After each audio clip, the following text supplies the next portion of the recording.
Good afternoon. My name is Sheldon Allen. I'm from Miami, Florida, and the book I'm presenting to you is Christopher Kane.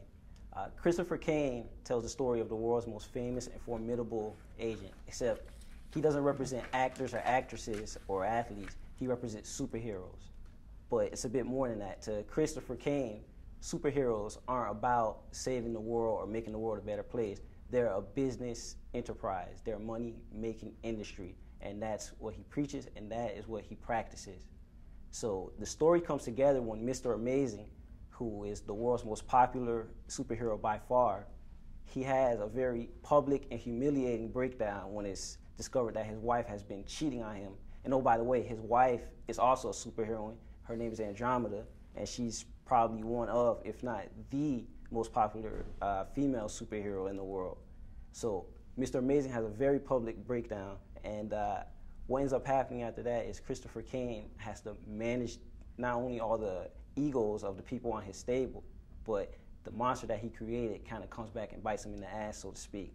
So this guy who's practiced, a belief that if there's a plane full of children crashing or a house on fire full of, some celebrity of the day, a Paris Hilton or a Britney Spears, he's going to push his heroes to save that celebrity because it's going to get him the most endorsements, it's going to get him the most headlines and the most publicity.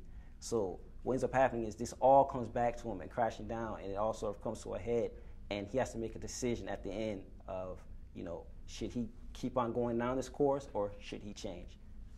So any questions? Do these superheroes come to him for psychiatric sort of or general career counseling and stuff? Do they have their personal problems they come to him with too? Well, for him, he's not their friend, so they wouldn't come to him for that type of information. They employ him not necessarily because they like him. They employ him because he's going to make them very rich. Sort of like, if you follow... Show me the money. Yeah, if you follow sports today, you got your Scott Borases or your Drew Rosenhaus, famous agents, They're hated, and yet they still are able to stay employed because they do their job well. And the way they see it is they're not there to be your friend. And in fact, if a superhero has some psychiatric problem, somebody like Christopher Kane is, he's prone to ignore it as long as this superhero is going to keep on making money. He'll cover it up. He'll do whatever he has to do to make it go away. Well, I have a couple observations and a question. Sure.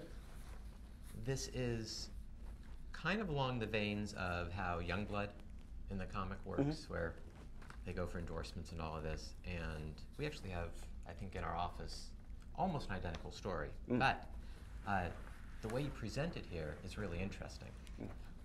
In terms of production, how many pages a month could you do? I could do up to 30 a month.